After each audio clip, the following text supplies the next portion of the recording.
Olivia Newton-John's family nicknamed her Pollyanna with good reason.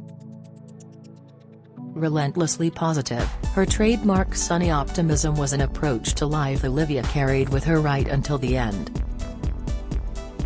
"I think every day is a blessing," she once said. Yet despite early singing success, global fame and that sunny demeanor, Olivia didn't escape tragedy.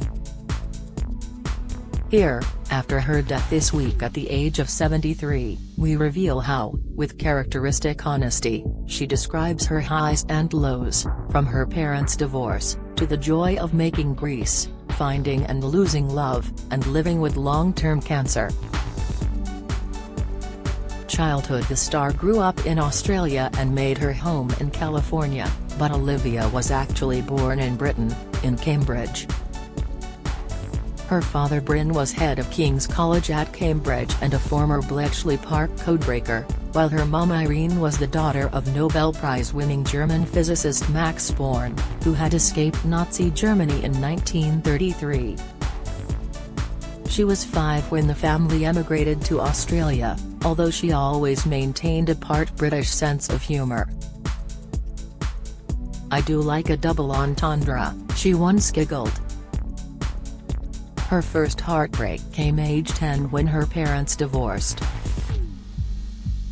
"My father took me into his study and told me they were going to separate," she recalled.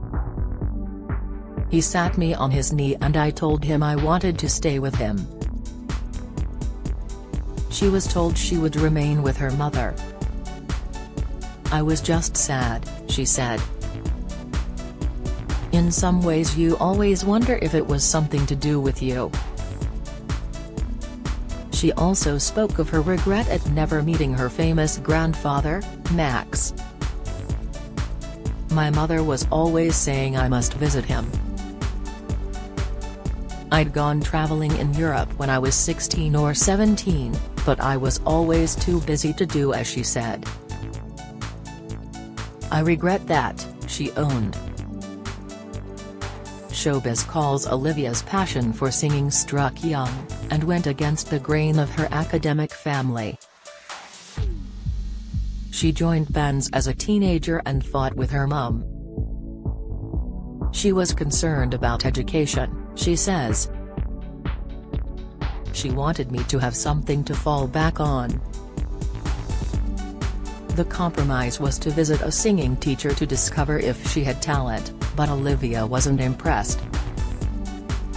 "I had one lesson and told my mum I was not going again," she admitted. "I wanted to sing how I wanted to sing. I also told my mum he sang out of tune."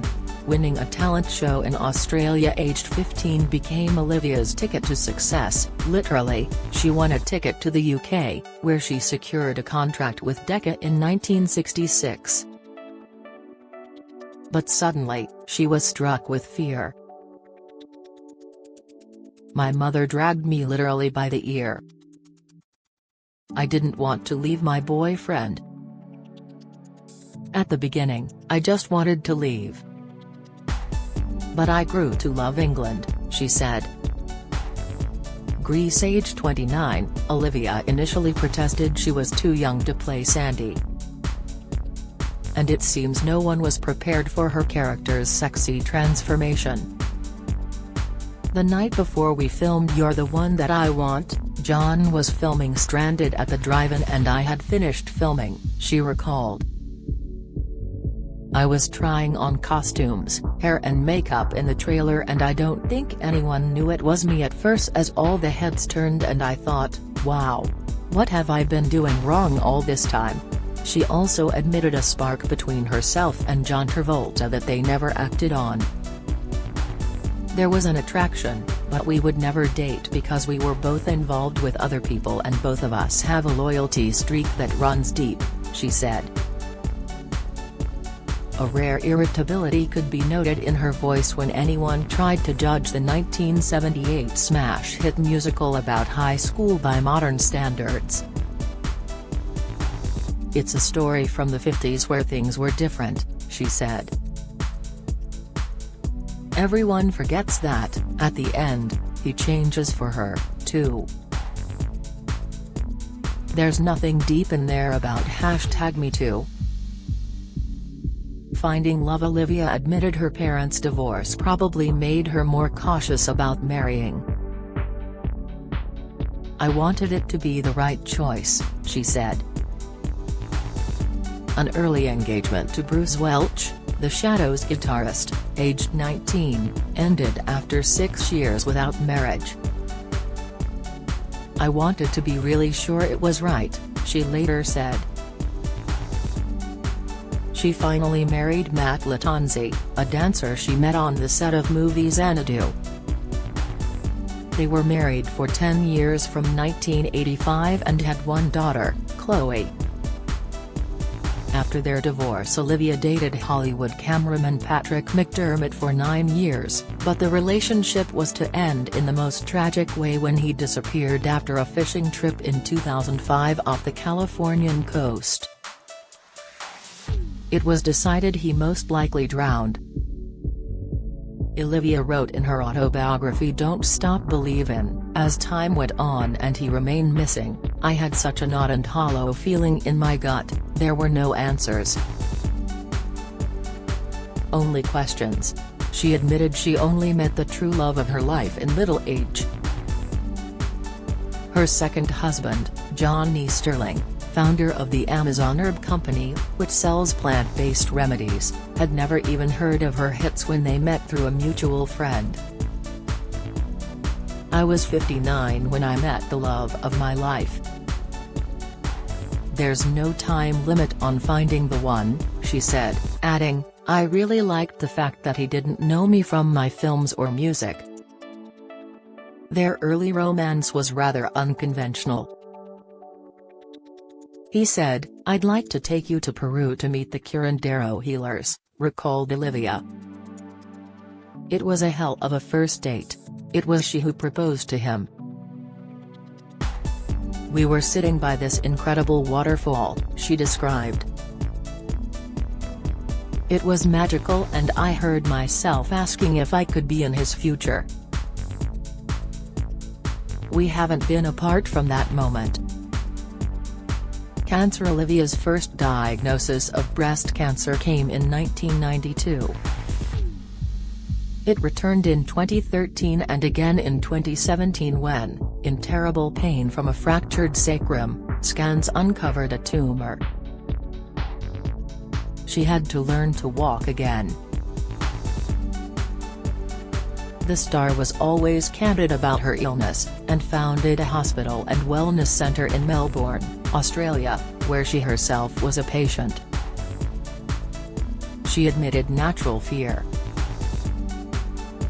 "I'm fearful sometimes and I'm sad and I go through moments like that.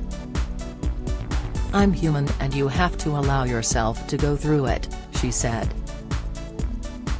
But she explained, "I don't think of myself as sick with cancer. I choose not to see it as a fight either because I don't like war." She also came to see it as a kind of gift, saying, "I want to be part of finding the end of cancer." Her husband John Easterling helped her to cope with the pain by growing cannabis on their ranch, which he turned into medicinal drops for her to take.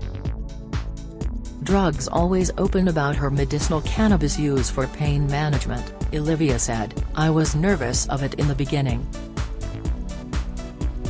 But I could see the benefits once I started using it. It helps with anxiety, it helps with sleep, it helps with pain."